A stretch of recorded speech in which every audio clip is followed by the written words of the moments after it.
Hai semua, kami dari kelompok 10. Pada video kali ini, kami akan menjelaskan mengenai bab 1 logika matematika. Sebelum lanjut ke materi, perkenalkan nama saya Sinta Nuriza Berlianti. Saya Fajri Abdurrahman Kipari. Saya Jupa Wasnaini. Proposisi. Definisi proposisi merupakan kalimat deklaratif yang bernilai benar atau salah, tetapi tidak dapat sekaligus keduanya. Kebenaran atau kesalahan dari sebuah kalimat disebut nilai kebenarannya. Secara simbolik, proposisi biasanya dilambangkan dengan huruf kecil, seperti P, Q, dan R. Misalnya, P, 5 adalah bilangan ganjil. Q, Soekarno adalah Presiden Indonesia pertama. R, 2 ditambah 2 sama dengan 4. Contoh yang termasuk proposisi. Karawang adalah kota dengan UMR tertinggi, dan 2 ditambah 4 sama dengan 6, termasuk pernyataan yang benar. 3 adalah bilangan genap, dan matahari terbit dari selatan, termasuk pernyataan yang salah. Proposisi selalu dinyatakan sebagai kalimat berita. Contoh yang tidak termasuk proposisi. Kapan ayah mencuci motor? Keluarkan uangmu. X ditambah 5 sama dengan 7. Kalimat tanya dan kalimat perintah tidak mempunyai nilai kebenaran. Berikutnya, mengkombinasikan proposisi. Operator yang digunakan untuk mengkombinasikan proposisi disebut operator logika. Proposisi yang baru diperoleh dari pengkombinasian disebut proposisi majemuk. Misalkan, P dan Q adalah proposisi. Yang pertama, konjungsi P dan Q dinyatakan dengan notasi P konjungsi Q adalah proposisi P dan Q. Yang kedua, disjungsi P dan Q dinyatakan dengan notasi P disjungsi Q adalah proposisi P atau Q. Yang terakhir atau yang ketiga, ingkaran atau negasi dari P dinyatakan dengan notasi negasi P adalah proposisi tidak P. Oke, di sini ada contoh soal. P pemuda itu tinggi, Q pemuda itu tampan.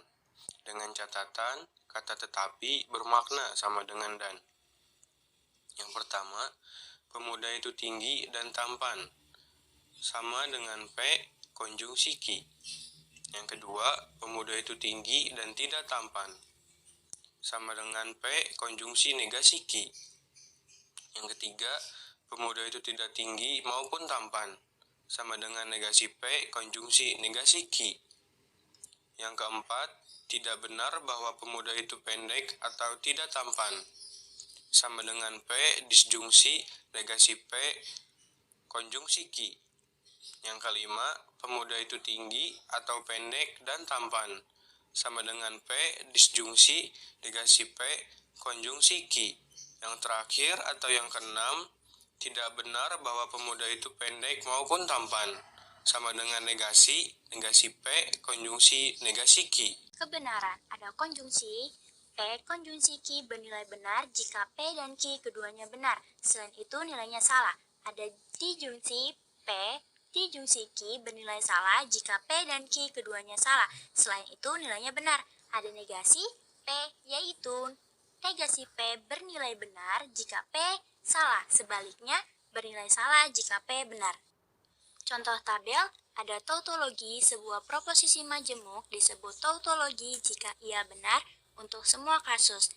Ada kontradiksi sebuah proposisi majemuk disebut kontradiksi jika ia salah untuk semua kasus.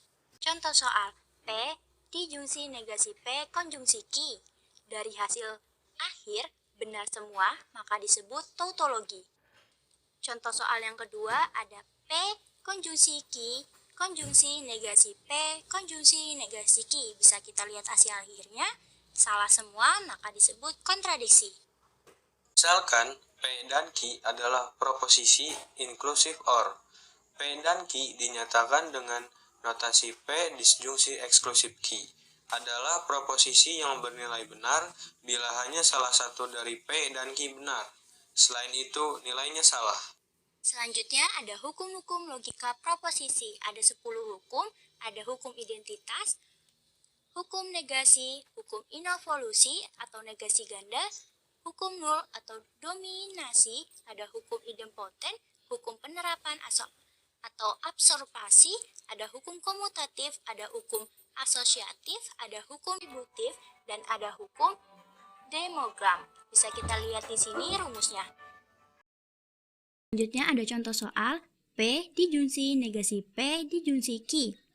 Akan diubah menjadi hukum demogram, hukum distribusif, selanjutnya ada hukum negasi, dan yang terakhir hukum identitas dan menghasilkan P dijunsi negasi Q. Yang kedua ada P konjungsi P konjungsi Q. Pertama diubah menjadi hukum identitas, hukum distributif, hukum nul, dan terakhir akan diubah menjadi hukum identitas yang hasilnya P. Berikutnya ada proposisi bersyarat atau implikasi. Definisi, misalkan P dan Q adalah proposisi. Proposisi majemuk jika P maka Q disebut proposisi bersyarat atau implikasi dan dilambangkan dengan P implikasi Q. Proposisi P disebut hipotesis atau antecedent atau premis atau kondisi, dan proposisi Q disebut konklusi atau konsekuen. Berikutnya ada contoh soal.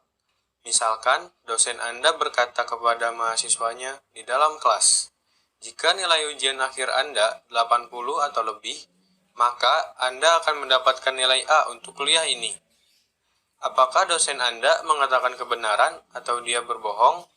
Mari kita buktikan. Kasus yang pertama, nilai ujian akhir Anda di atas 80, benar, dan Anda mendapatkan nilai A untuk kuliah tersebut, benar. Maka dosen Anda benar. Yang kedua, nilai ujian akhir Anda di atas 80, benar, tetapi Anda tidak mendapatkan nilai A, salah. Maka dosen berbohong. Kasus yang ketiga, nilai ujian akhir Anda di bawah 80, salah, dan Anda mendapatkan nilai A, benar. Dosen tidak dapat dikatakan salah.